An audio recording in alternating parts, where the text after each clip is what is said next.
All right, ladies and gentlemen, I am sitting here now. Well, he's not actually here. He's all the way over in the land down under.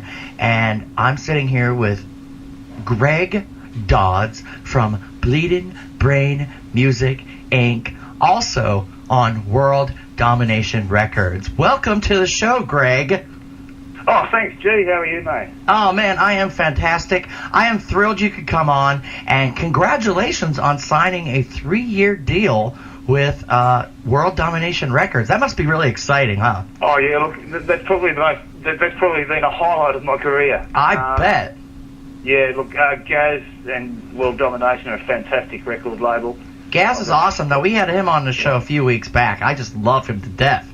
Yeah, he is the most passionate man I've ever met. He's great, and he flew over from England and signed me up over here in Australia. So that's the sort of guy we're dealing with, you know. And he emails me every day. He's just the best, you know. Well, you know, I was a little bit nervous to have you on because in doing my research, I found out that you have a history in radio. Yeah. So I was like, oh no, because I've never done radio until I started doing this show. And I'm like, wow, I'm going to have to actually talk to a professional here. How intimidating. Oh, no, I don't think there's not too much worry about that. I just used to do a late night alternative radio show here in Melbourne on a community FM radio station. We used to run it in the mid-80s. And that was just a bit of fun, you know. We'd play anything from Throbbing Gristle through to ABBA. Ooh. Yeah. And I love me some Throbbing Gristle, okay? Except for maybe Hamburger Lady. That song still kind of creeps me out a little bit after all these years, you know? Right, you a Throbbing Gristle fan? Oh, big time. Yes. Now, this is one of the reasons why I like you. Now, see, maybe the listeners and maybe most of the world is going to listen to your music, and I hope you don't think this is offensive, because I don't feel this way, but I think a lot of people are going to go, that's kind of weird, I don't get it. And so what would you say to those people? Yeah, well, that's actually, I get a lot of that response. But then I get a lot of mails coming back to me, say, you know, sort of, I get quite a few. I get unusual people listening to my music. I get like country and western guys from Alabama, Tennessee. Really?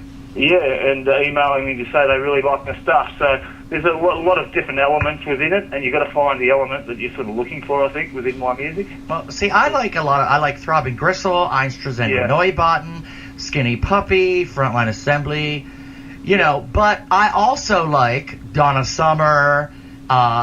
Michael Jackson. I can't help myself. I love music totally.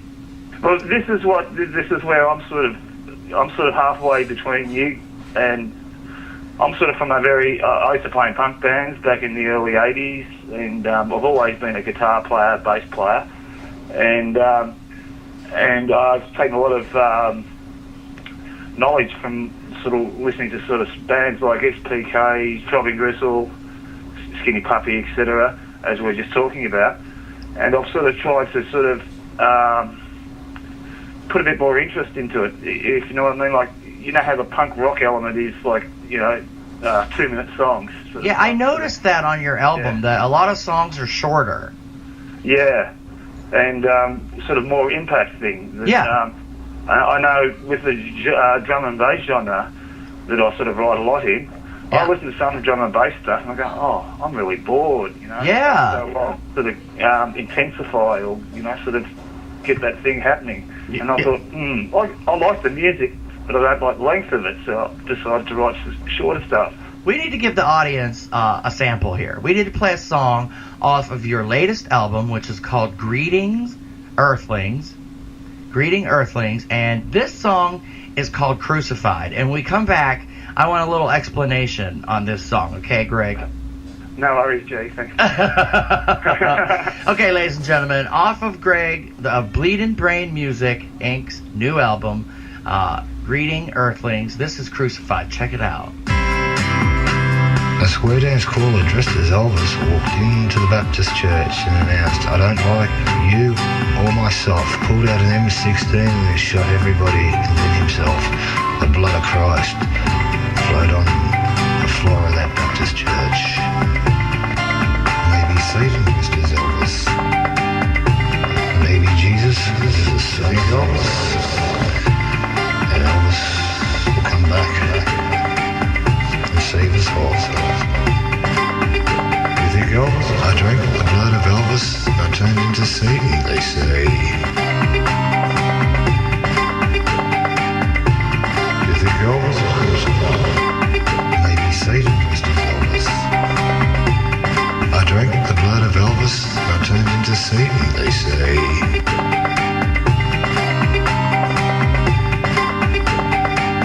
Maybe Satan was Elvis.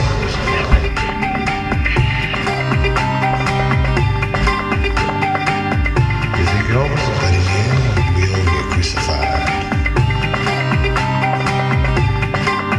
You think Elvis is crucified?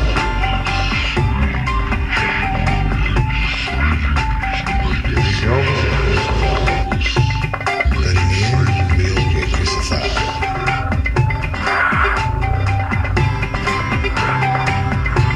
A square dance caller dressed as Elvis walked into the Baptist church and announced, "I don't like you." You think myself, pulled out an M16 and shot everybody and himself.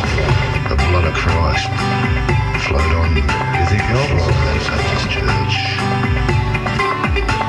I drank the blood of Elvis and I turned into Satan. They said Jesus was the son of Elvis. And Elvis will come back. You think Elvis saved us all? But in the end, we all get crucified. You think Elvis is crucified? Maybe Satan dressed as Elvis. But in the end, we all get crucified.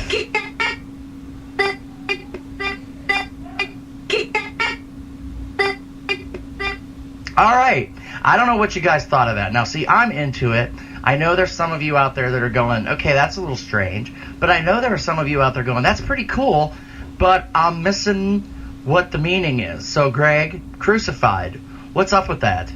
Well, it's sort of like it's a statement, basically, in a way that religion is sort of like a figment of people's imagination. You can, e.g., Jesus Christ, Elvis Presley. Yeah. You parallel their lives and interpret a different way. So what I'm trying to say in that particular song was, hang on, Jesus isn't any better than, say, Elvis, because what Elvis ever did, he could get. I mean, the only thing he couldn't do was walk across water. If he could. And so, it's sort of a bit of a statement as far as that goes. And the scenario of the square dance caller is quite ironic, because I used to work with a guy that was a square dance caller in a band. Really? Yeah. And I'd always imagined him, he was one of these sort of unusual sort of people. I always had visions of him going into and shooting up everyone with his machine gun. So I thought, hang on, I'll write a song about it. Oh my goodness. Yeah. Okay. Well, all right then. Yeah. Well, that's a good. That's a bit of a shock element there, mate. Yeah. I think we're ready for another song, actually, because, like I said, your songs aren't that long, but man, are they packed with juice. You know? Thanks, Dave. Yeah, exactly. So here's another one, and this one really stood out for me personally. I don't know why, but everybody has their thing, and this one was my thing off of this album. Ladies and gentlemen, you have to check out this song by Bleedin Brain Music Inc. This one is called Majestic.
Okay, I like the fact that that song is kind of short, Greg, because it makes me want more.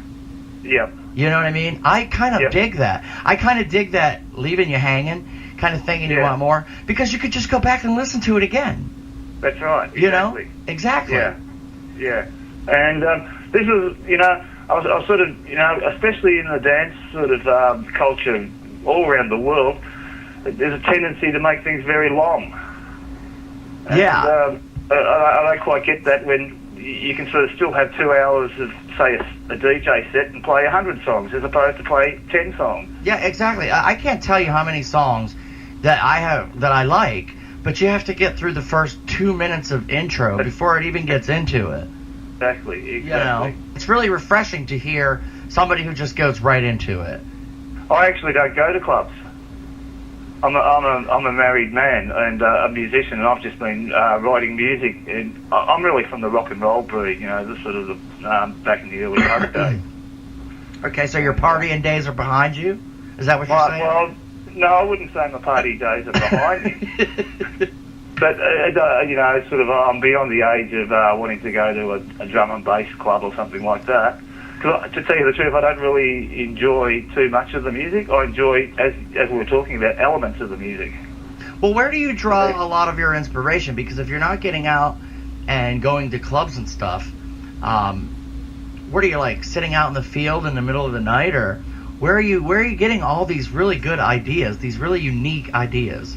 I just get them. I've got a studio out the back, mate, and I just get inspiration all the time. And you just get inspiration and pop back there, yeah, just do it. I'm not a believer of. I'm a firm believer of. If you can't write a song within, you know, a given period, like, you know, sort of under a day, you shouldn't write. You shouldn't. Very hard. All my songs are written in, say, 2 to 3 hours. Really? I don't write, you know, sort of mammoth epic sort of things, because that way you lose the mood of the song. Do you know what I mean, G? Yeah. Oh, I totally dig it. This is fascinating.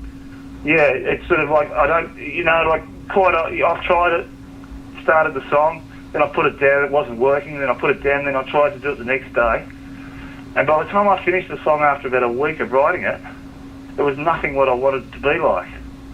So I've adopted the style of just grabbing that moment there and then and doing it.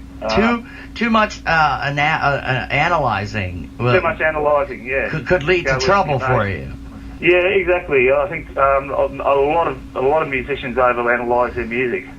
Now, being with World Domination Records and doing the kind of music you do, now, because you're new in this deal, you got a 3-year deal with them. Does that seem to put any pressure on you? Like, you feel like you need to get out there, or are you just spewing with ideas and they're not really holding you back? You know, are they letting you just go with exactly. that? Yep, they're just letting me go with what I want to do. Awesome. That's why I say they're fantastic. Like, I emailed Gaz the other day and I said I'm working on an experimental sort of album at the moment, doing a couple of collabs with a couple of local singers in Melbourne. And I emailed Gaz and said, you know, I'm doing an experimental album. You got a record contract, mate? Send them over. That's the sort of attitude you've got, you know. Now, there are some of the songs on the album Greeting Earthlings that kind of border on a rock type feel. Like Snapped Neck is a song. Now, we're not going to play that one here because I want to tease the listeners into going to get it, you know. But now that's kind of more of a rocky type of feel. Yep. Towards it. So do you find that you lean sometimes towards the experimental and sometimes, you know, towards the rock, like whatever floats your boat, whatever exactly right. Pumps your nads. Exactly, mate. And if I feel like dancing, I'll write a dance track. That's so awesome. See, I'm jealous of people like that, you know, who just can get that vision of what they want to hear and just get back there, jump in the studio and just lay it down. I'm so envious of that. Well, it's taken a lot of years to do that too, mate. Really?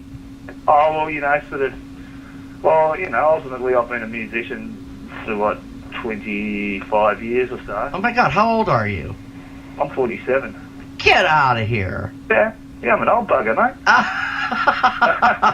Look, I'm pushing 40. That ain't old, okay? 47 no. ain't old. Well, I know what that's like. I would like to think like back in the olden days when 80 was old. Yeah. You know, as time goes on, old is like younger and younger. Yeah, well, that's it, I think. Yeah, well, this is right. I've still got a very young attitude. Obviously, music's my passion. That's what I do. Well, I have just gained a whole new level of respect for you. A man of 47 who is still getting out there and defying what society tells us is, exactly. is what we should be listening to or whatever. You're actually getting out there and doing it. That is so awesome. I'm a passionate man, I sort of, I believe in the music. I believe that there's a lot of people out there that will like it. E.g., I find writing very easy nowadays. Really? Sort of, say I could nail something in probably an hour if I really wanted to. Well, good. I get ideas in my mind. I've got my MIDI controller. I can, sort of put down whatever I want. Well, I think we should play another song, and this one's called Get Ready. How long did it take you to write that one? That was about an hour and a half. Really? Yeah. Oh, my God. Okay, ladies and gentlemen. I won't tell you how long Crucified took, but... Ladies and gentlemen, here's a song that only took like an hour and a half to write, and it is fantastic. This is Get Ready.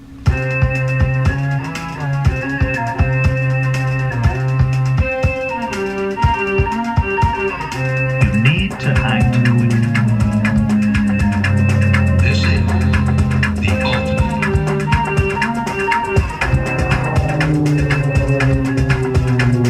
So get ready. You need to act quickly. This is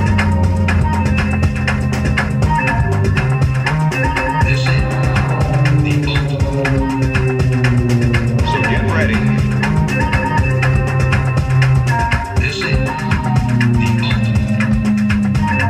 ultimate. So get ready. Get ready.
You need to act quickly.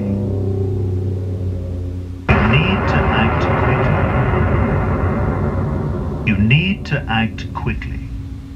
Okay, ladies and gentlemen, there was a terrific song that only took an hour and a half to write. I am still shocked by this.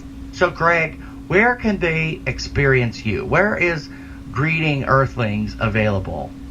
Well, I mean, I think everywhere, right? yeah, basically everywhere. iTunes, eMusic, Napster, Rhapsody, In the Mix, or to name a few. Look, basically anyone could Google Bleedin Brain Music Incorporated, and probably the first 6 pages is basically my stuff where they can buy it. And of course, they can preview. They can hear some of your stuff on your MySpace page, which is what's your MySpace address? Bleedin Brain Music Inc.